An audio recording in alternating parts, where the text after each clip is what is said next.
Panginoon, gawin mong ligtas ang aking araw at ng aking pamilya.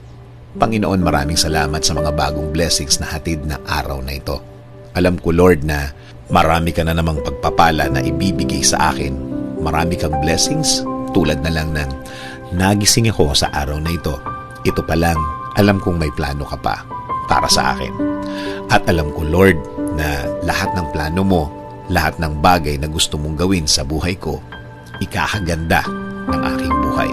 Ikaka-level up ng aking araw-araw. At alam ko din, Lord, na alam mo ang lahat ng nangyayari sa aking buhay. Alam ko din na bahagi ng blessings mo sa akin ay ang pag-aalaga mo sa akin. Na gawin akong safe saan man ako magpunta at saan man ako andun. Ginagawa mong safe ang lugar na yun.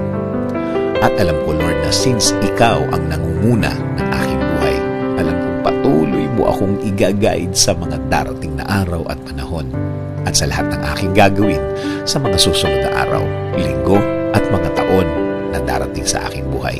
Kaya ngayon, Lord, kasama po ng aking dasal na ito na alagaan at protektahan mo din ang aking pamilya, Lord. I-bless mo sila sa lahat ng kanilang gagawin at pupuntahan. Patuloy niyo po silang i-guide at gagawing blessed kahit saan man sila magpunta. At alam ko din, Lord, na meron ka ding magandang plano para sa kanilang mga buhay.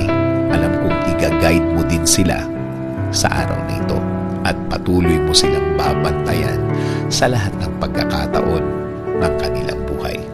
Patuloy niyo pong pasukin ang aming mga buhay. Patuloy niyo kaming bigyan ng direksyon sa lahat ng pagkakataon. Ilagay niyo po sa aming mga buhay ang mga tamang opportunity sa aming mga daan. Bigyan niyo din po kami ng guidance sa lahat ng aming gagawin sa araw na ito at sa mga susunod, mga gagawin na nakaayon sa inyong plano, Lord, para maging pleasing po sa inyo ang aming buhay. Gawin niyo rin pong ligtas ang mga biyahe na gagawin namin sa araw na ito. Ilayo niyo po kami sa mga masasamang pangyayari na pwede naming ikapahamak. Ilayo niyo rin po kami sa mga taong gumagawa at nagpaplano palagi ng masama sa kanilang mga kapwa. Huwag niyo pong hayaan na matupad ang masamang nasa isip nila. Lord, kayo na din po ang bahala sa aming bayan. Ilayo niyo po ang aming bayan sa kahit na anong sakuna. Paunlarin niyo po ang bansang Pilipinas at lagi niyo pong gawing safe ang lahat ng Pilipino sa mundo. In Jesus' name I pray. Amen.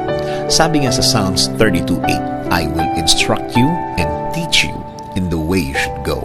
I will counsel you with my loving eye on you.